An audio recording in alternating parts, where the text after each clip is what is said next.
kind of a window to some of the extreme things that have happened to your family this season? People kind of talking. Career, you mean? Well, it seemed like it was about this season, but I was wondering if there was anything you could speak to that. Yeah, I think, for one, I 100% stand behind my wife and how she's feeling, because it's not just about this year.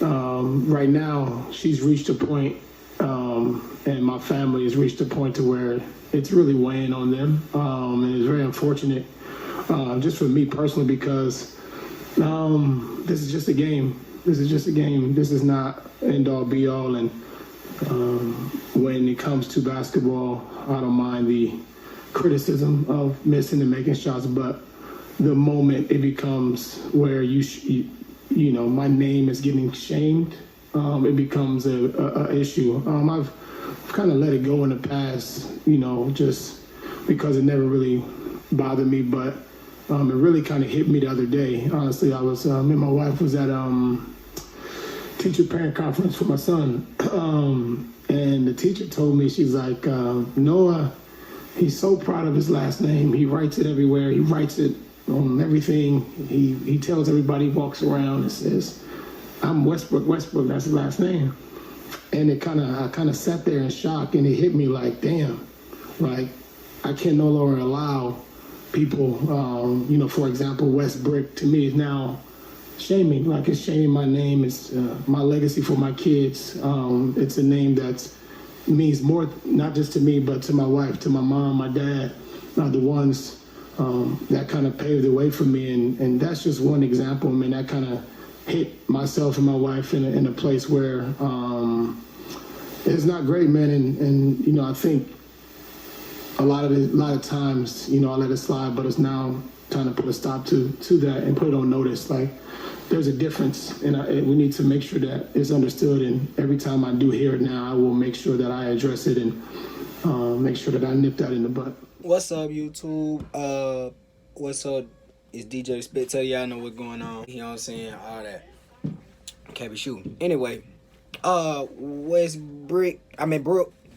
we gonna stop you right on there. We gonna stop you right there where you sound like a little bitch. Because, listen, I'm going to tell you like this. You've been shooting horrible all this season. We don't want to hear no crying. We don't want to hear no whiny baby shit. We don't want to hear none of that, nigga. You know what I'm saying? You represent the Lakers. Out of all franchises, you know what come with being a Laker. You know it come with a lot of scrutiny. You know it come with a spotlight. You know it come with a microscope, especially when you playing with a talent like LeBron James. LeBron James has got on every team, and every team he's got on, he's made it even 10 times better than it was supposed to be. Anytime LeBron James get on the team, we cannot count him out. That's how this shit been going. Consecutive year after consecutive motherfucking year. For you to get up on live, on national TV, on the national stage of it all, after you lose the motherfucking game, and you sit up there and cry like that, talking about how people talking about your name, Westbrook. You remember when they were calling LeBron LaFlop James? You know what I'm saying? LaFlop. When he's supposed to be 6'9", 250, solid muscle.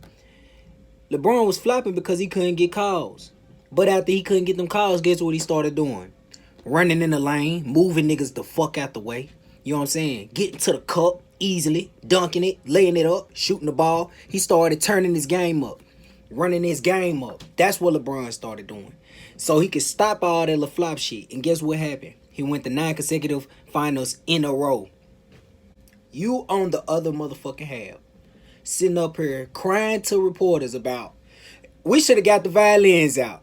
We should have got the motherfucking violins out because you just told the saddest story we have ever heard as a Laker. And for you to sit up there and cry about how you wasn't getting enough PT this entire season and how people was taking you out the fourth quarter, we were taking you out because you wasn't playing. You was sitting up there giving 5 turnovers average a game. 5 turnovers. 5 average. And you averaged 4 points. What you think we supposed to do with that? And you play for the Los Angeles Lakers. You better off playing for the motherfucking Clippers. Right? Am I right or am I motherfucking right? Westbrook. You doing all that crying for, man? Suck that shit the fuck up, man. Doing all that crying. I ain't heard nobody cry like that, man, since, man, this man crying on national TV talking about my son. He writes his name. He writes it everywhere. And he loves his name. He writes it on his books. He writes it on his poems. He talks about how he loves his dad and how he loves that his dad plays for NBA. And man, we don't want to hear none of that shit, man. You about to be at the NBA. If you keep playing like that, you better suck that shit the fuck up and play for real, man. You been turning the ball over. You fucking 4 for 11 the last game. I don't know what you was doing this game versus Portland. You shouldn't even be on the court. That's what it come down to, Brick. You shouldn't even be on the court. Your last name, WESTBRICK, bro, for a motherfucking reason, man. And we give you that name for a motherfucking reason. You earn Westbrook back when you play like Westbrook. And you don't even play that good. You acting like you supposed to be Kobe or something. Man, look, you did all that Kobe this, Kobe that. I don't even know how you got the MVP that you motherfucking got. Because you didn't even deserve that one. You stat patter. At the end of the day, man, you play for the motherfucking Los Angeles Lakers. Now, when this motherfucking season over with, we're going to trade your ass the fuck on. Because your ass don't even deserve to wear that Laker jersey. You deserve 0 because you deserve to get 0 points every night. And 5 turnovers. You average 0 points and 5 turnovers. That's what the fuck you do. I don't even know how he averaging more than 15 points. How is he averaging 15 points when this man don't do nothing but sit there and turn the ball over all goddamn game? All goddamn game. Then he had the audacity to cry to the motherfucking news reporters of the NBA talking about how his name being slandered. Man, fuck your name, nigga. Fuck your name, nigga. Nigga, we losing, nigga. Every game we losing because your brick ass, nigga.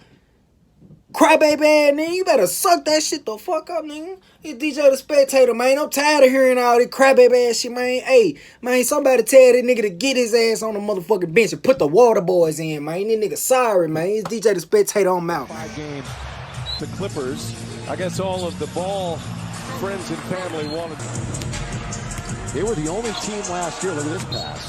Been playing so well. Rondo leaping, high hurdling the front row. Up again. Lakers trying to come from 20.